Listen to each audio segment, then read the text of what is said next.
here for the next 3 sessions as we talk about important policy discussions such as tax policy, regulatory reform, as well as the importance of the defense industry in Michigan. We all saw just a few weeks ago that President Trump came into Michigan and committed to putting a new deployment into the Selfridge Air Force Base in Macomb County. What a huge win for us here in Michigan. We're all very excited, and we know what a vital part the defense industry plays in our state's economy. So an exciting win here. Also later today, we're going to have members of Michigan's Auto Caucus talking about the importance of the auto industry, which we all understand as Michiganders. The Michigan Auto Caucus is a program of Mich Auto, the state's automotive cluster association, which is housed here at the Detroit Regional Chamber. And so we've got a couple of our leaders from the Michigan Auto Caucus, the Legislative Auto Caucus, who are going to be joining us later this afternoon. Of course, we heard from Senator Brinks and Senator Hertel representing the Senate Democratic Caucus. Our next caucus coming up here in a few minutes is going to be the Senate Republican Caucus. Senator Jim Runstad and Senator Roger Victory are going to be leading that conversation. As most of you probably know, beyond being a member of the Michigan Senate, Senator Runstad is also the newly elected chair of the Michigan Republican Party. So we'll get to hear from him the future of the party as well as the priorities of the Senate Republican Caucus. And then we're looking forward to conversations tomorrow with Ranjit Puri, the leader of the House Democratic Caucus. He will be here with Representative Stephanie Young from Detroit. And then tomorrow afternoon, we're also going to have the House Republican Caucus. Representative Brian Posthumus is going to be leading that conversation. So this is going to be a full week of programming, not just on the Mackinac main stage, but here for you, presented by DTE Energy. We're going to have important policy conversations. Of course, you can stream all of this. You've obviously found this program on DetroitChamber.com, but all of our main stage sessions here at the Mackinac Policy Conference will be streamed also on DetroitChamber.com and on Detroit PBS, hosted by our friend Zoe Clark. So it's going to be an exciting week here at Mackinac Island. As long as we can keep the weather exactly how it's supposed to be, we'll all be successful. In addition to this programming right now, we have a golf outing going on with members of the Chamber who are out enjoying the Gem, which is Mackinac Grand Hotel's excellent 9-hole golf course. And then later tonight, we'll be having a celebrity dinner with our friend Mike Tirico from NBC Sports, who's also an Ann Arbor resident. And we have our very special guest, which I'm particularly excited to see and meet, Jared Goff. I might start the Jared Goff chant down in the tent later. We'll see if I can get away with that level of disruption. Here in just a moment, we're going to have a conversation about tax policy with Representative Jason Hoskins, who is an excellent state representative from Southfield, serving his second term, and Senator Mark Huizenga from the west side of the state, another excellent member of the Senate. Most of these programs you'll see from here on out will have a Democratic member and a Republican member of the legislature to engage in this conversation. So one of the dignitaries who is in this room, besides Wayne County Executive Warren Evans, Senator Slotkin, who I've seen walk by, one of the dignitaries is Rick Pluta from Michigan Public Radio, who is going to be our Sherpa for the next 3 sessions. So Rick, why don't you take it away? Okay, thanks, Brad. So for our first session, East meets West, Democrat meets Republican, House meets Senate, and we are talking tax policy. From the Senate Republican of Zeeland, more or less? Walker. Walker? Grand Rapids area. Okay, yeah, no, I know Grand Rapids area. Yeah. So, but anyway, Senator Mark Huizenga and Representative from Southfield, Brad Hoskins. So, I got a new name there. what did I say? Jason Hoskins, I'm sorry. All right, I'm going to try and catch up to competence. It's okay. So, we're here to talk about tax policy. There are some differences, some more existential than others, between Democrats and Republicans, between the House and the Senate.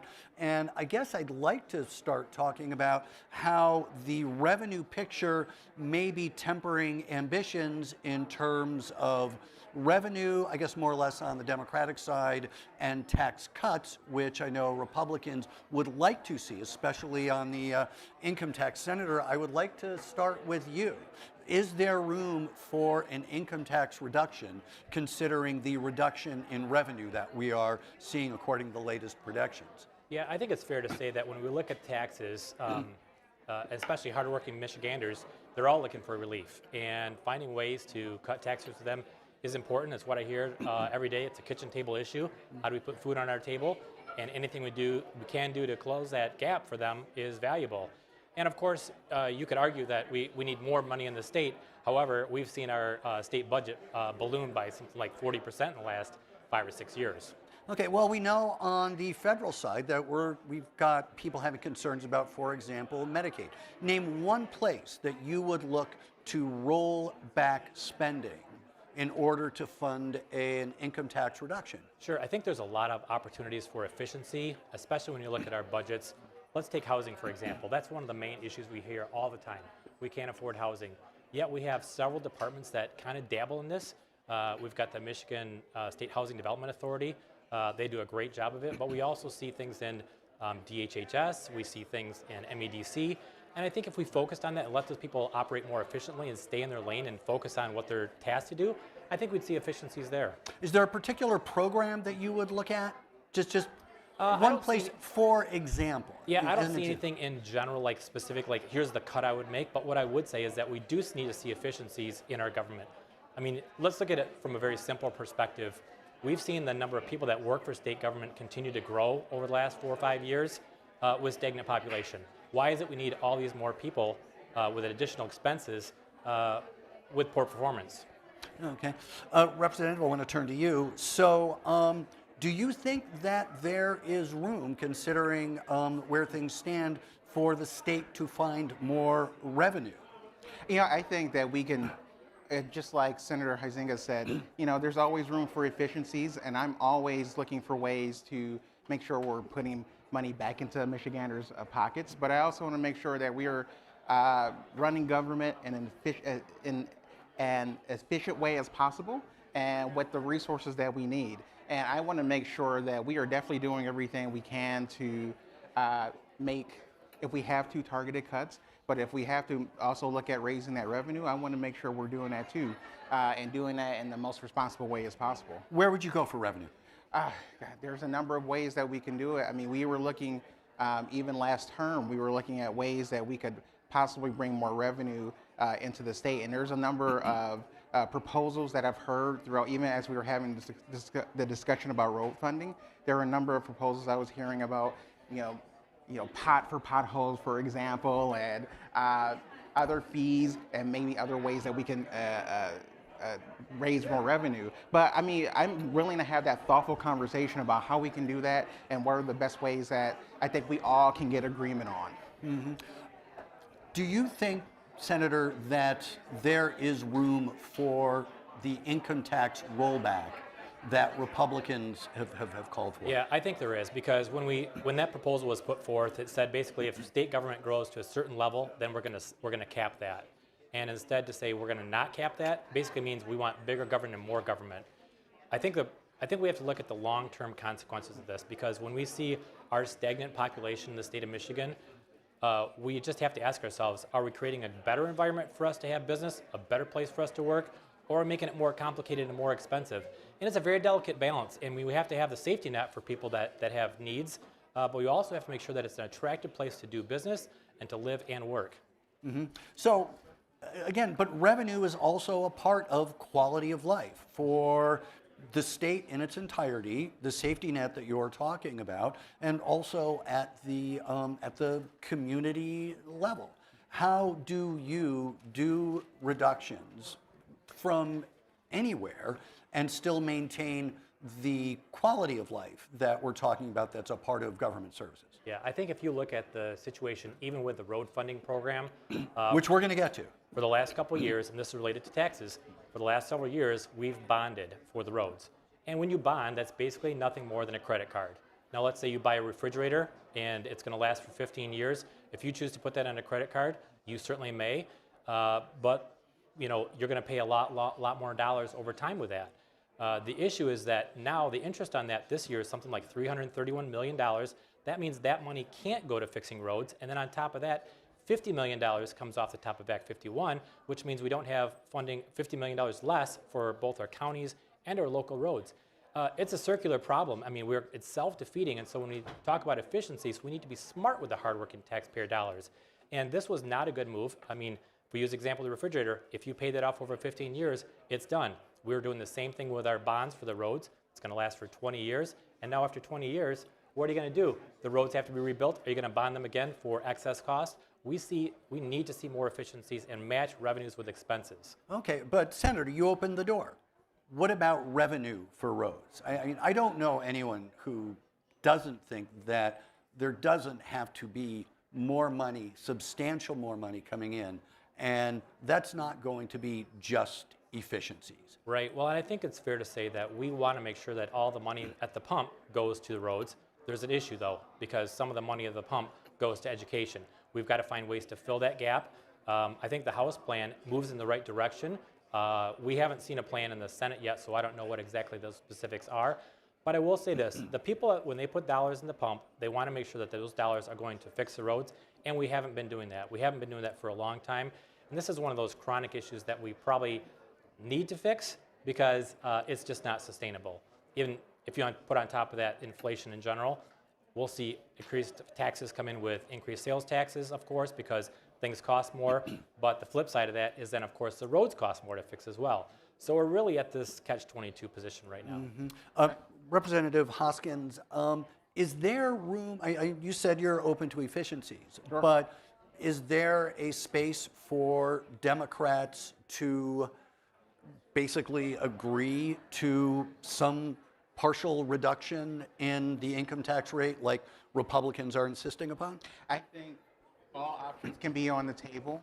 I think that we see when we're talking about the roads, for example, I think that this is something that every Michigander, I know most people in the legislature want to tackle. And I think from the Democratic caucus's perspective, we are certainly open to anything that's able to be able to get us to that goal. I will say that it's going to be incredibly difficult to just cut our way to getting to that goal. Like, I think there will have to be a conversation about raising revenue. What that looks like, though, I don't know. There are other people who are having those conversations, and I'm sure we'll get to a place that hopefully we can all agree. But I do think that, yes, there can be that conversation, potentially. I don't know how far it'll go, but I know we will definitely have that conversation about it. As we've had, certainly this term, we've had that conversation, as well as last term we were having that conversation as well. Okay. You know, Rick, a lot of times we talk about issues in the legislature. The best ones are the ones that aren't partisan. And it's pretty universal that we all want to see our roads fixed. How we get there is yet to be determined. I would still say that we're at an early stage in the budget this year, and I'm hopeful that we can find ways to do that, to find reductions, and to find ways to fund the roads finally. When we look at what, I don't think anyone would argue that Washington is not dysfunctional right now. When we look at the budget debates that are happening there, Medicaid keeps coming up as one of the places where government would have to look at to cut, and states seem to be a place where that's looking at. Michigan is a Medicaid expansion state as well. How concerned, this is to each of you, but Senator, I'll start with you. How concerned are you that Medicaid funding, which would affect a district like yours quite a bit, would be on the table as part of a federal budget resolution? Yeah, everything that I've read so far about the budget in Congress is that they want to make sure that the Medicaid doesn't grow at an expanded rate. And so looking at ways to reduce this over time, so it's a 10-year plan. A lot of times people talk about cuts and they say, well, what is this going to mean in Michigan? I've heard the worst case scenario of Medicaid is going to go to zero. I don't think that anyone is suggesting that at all, whether it's in Congress. And I think the reality is that's not what that plan is designed for. It's designed to be a safety net to make sure people have health care coverage, and there should be a return on investment for us, because the hospitals, they can't afford to do this, and it's going to be balanced back right on the state government. So having that safety net's important, but there's probably ways to see efficiencies. I mean, one of the ideas of work requirements, especially when you have tight labor right now, is one of those issues that they talk about at the federal level. And I would support that if a person's willing and able to work, that would probably be a good solution. Do you think that would raise a lot of revenue to fill that gap? I'm not sure it would raise revenue, but it might make people feel like they have a more sense of purpose, and maybe they find different tools and skills to get them back into the workplace. And if you're able-bodied, then and you should, I think. Mm-hmm. Well, but we have trouble getting people into training programs right now when jobs are plentiful and employers are looking. Yeah, I think if you look at a lot of the trades programs, if you talk to people at Michigan Works or the Reconnect program and the trade schools that are going on, especially the community colleges, I've heard in my district especially that lots of people are learning about new skills, whether it's welding or auto body repair or automotive repair, engines as well. And I know that the colleges have seen an uptick, especially since we've grown that program and made it more accessible. Representative, I've picked on the senator quite a bit. So he could take it. It's okay. Like, if you want to do some more, go ahead. Like, how do Democrats go about selling a revenue hike when it looks like the employment picture and the economy, at the very least, seems to be flattening? And I think that's where we have to be very thoughtful about what we do and how we are funding government and what the services that we are providing. You know, I think there's a concern, or there's an idea that government doesn't work efficiently, government isn't providing certain services, and so why would I want to pay more for services that may or may not be being provided well for us? And I think it is up to us to really go out and say that we do need this revenue simply because for these services, because these services are things that many people in the state depend on. You know, I am very concerned, as we're just having the conversation on Medicaid, I am very concerned, certainly in my district, about what cuts could do to access of care. Hospitals are my biggest employers, and there's definitely concern about what that could, the impact that could have on the hospitals in my district, and them being able to provide the services necessary for constituents. So I know the cuts, hopefully that at the federal level, those cuts will be reassessed, because any cuts to Medicaid could be harmful to my constituents as well as the state as a whole. With reduced employment, which we've seen in the last few monthly reports, I think the last three, revenue flattening, is the state in a position to ask taxpayers for more? You know, this is going to be a question. As Republicans are asking for less.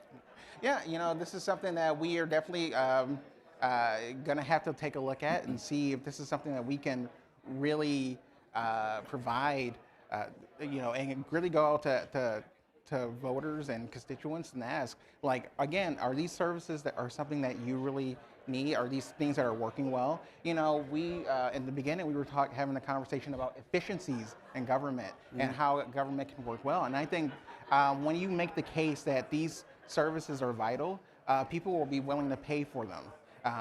But it's really going out and making sure that we're doing those things well.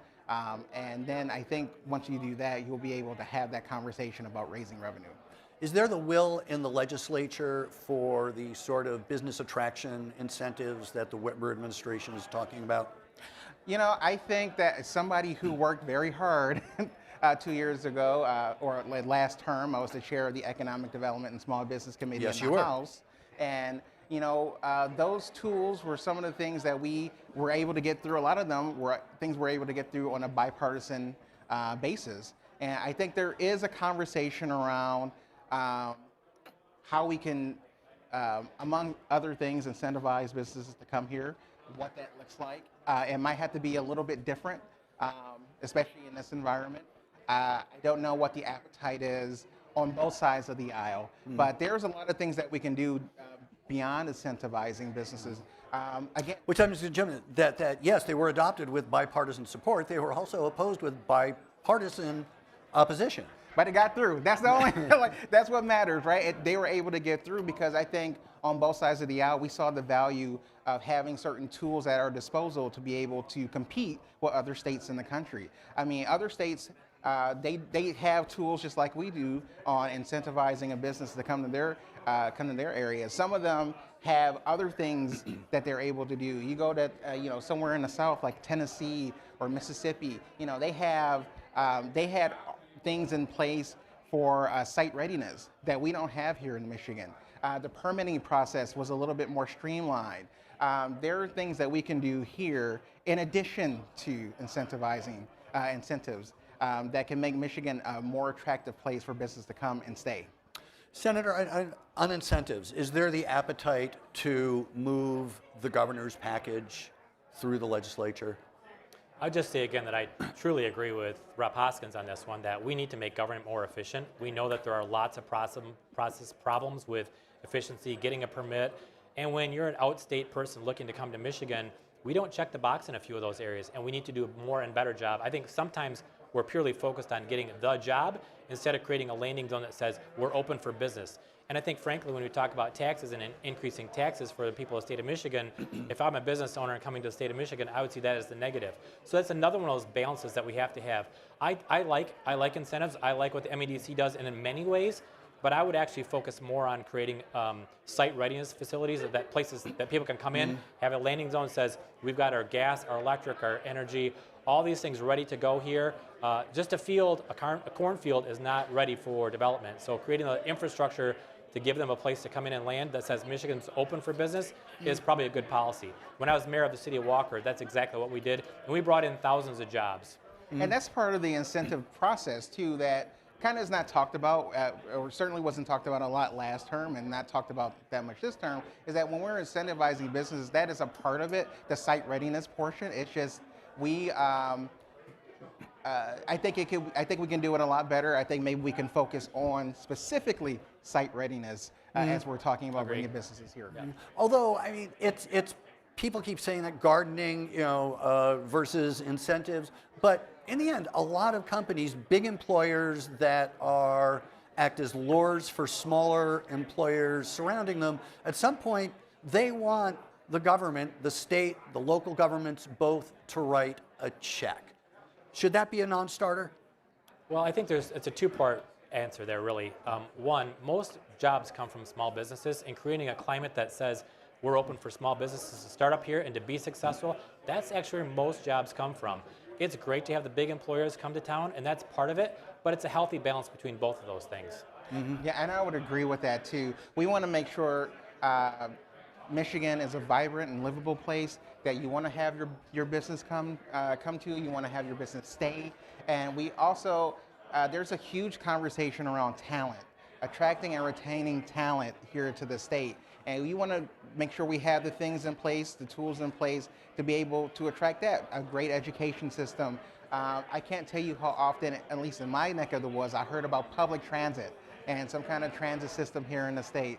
But also all those other things that make anyone want to stay in the area. And I think we can agree that like housing being that number one thing, affordable and attainable housing is something that we need to work on. Which we should talk about, but it's not going to be here. Representative Jason Hoskins, Democrat of Southfield. Senator, I'm getting it right, Senator Mark Huizenga, Republican of Walker. Thank you so much for coming and sharing your perspectives. Thanks so much. Thank Appreciate you. it.